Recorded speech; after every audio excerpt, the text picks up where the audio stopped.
Alors aujourd'hui, on va faire un chouchou morito, pâte à choux avec un craquelin coloré dessus.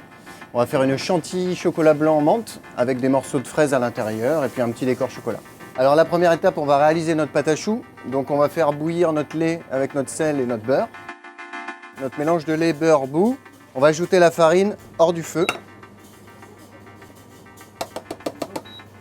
On remue bien pour éviter la formation de grumeaux. C'est la première étape de la pâte à choux, donc c'est la panade, avant qu'on incorpore les œufs dedans. On va la dessécher légèrement sur le feu. Troisième étape, on va incorporer les œufs dans la panade un par un.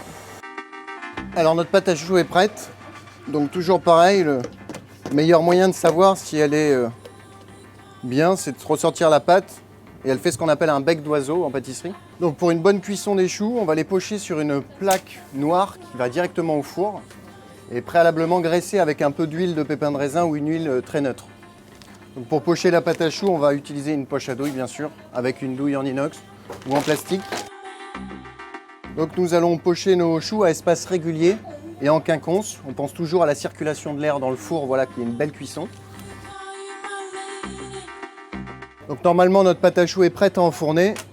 On va ajouter une dernière étape, nous, avant de la cuire, le craquelin. Donc deuxième étape, le sablage. Donc il va nous falloir du beurre, du sucre cassonade et de la farine. Et on va ajouter un tout petit peu de colorant vert pour rester dans le thème du morito. Donc là j'ai passé mon beurre un petit peu au micro-ondes pour le ramollir. Je vais ajouter mon sucre cassonade.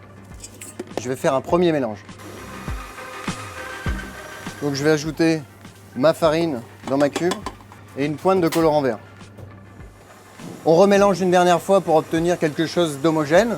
Donc ensuite, on va étaler notre préparation entre deux feuilles de papier sulfurisé à l'aide d'un rouleau à pâtisserie. Ensuite, on va emporte-piécer, donc à l'aide d'un cercle ou d'un verre si jamais vous êtes à la maison. On va emporte-piécer comme ça. Laissez reposer cette préparation 1 heure au réfrigérateur. Si vous êtes un peu pressé, 10 à 15 minutes au congélateur. Donc là, on va procéder à l'étape juste avant la cuisson. Donc on a décollé nos pastilles de sablage que nous avons réalisées juste avant. On va venir les déposer sur notre pâte à choux. Donc là, on va cuire nos choux donc à température de 160 degrés, une vingtaine de minutes. Donc la troisième étape de cette recette, nous allons réaliser une crème chantilly chocolat blanc à la menthe. Donc première partie, on va faire chauffer notre crème. Une fois que notre crème est chaude, on va ajouter notre menthe et on va la laisser infuser avec un film pendant 10 à 15 minutes.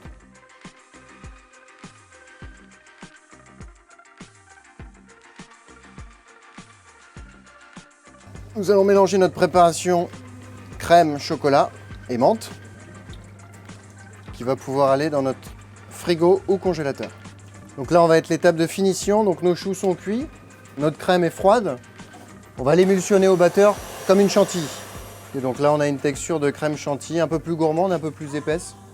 Donc le dressage, on va équeuter nos fraises. Donc là, on va ôter le chapeau de notre chou, donc à mi-hauteur, à 2/3 à peu près de la hauteur.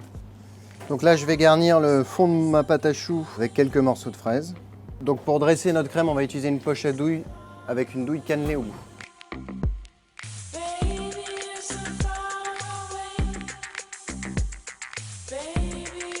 Voilà, et pour garder en tête qu'on est tous en vacances, un peu ici, on va ajouter un parasol en meringue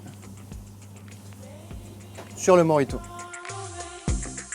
Donc voilà, c'est terminé notre chouchou morito. Donc on va rappeler qu'il est très peu sucré quand même. On a ajouté du sucre que dans le sablage qui se trouve ici. On a ajouté du sucre nulle part ailleurs. Donc c'est une recette d'été très légère. Voilà, vous pouvez vous faire plaisir sans problème.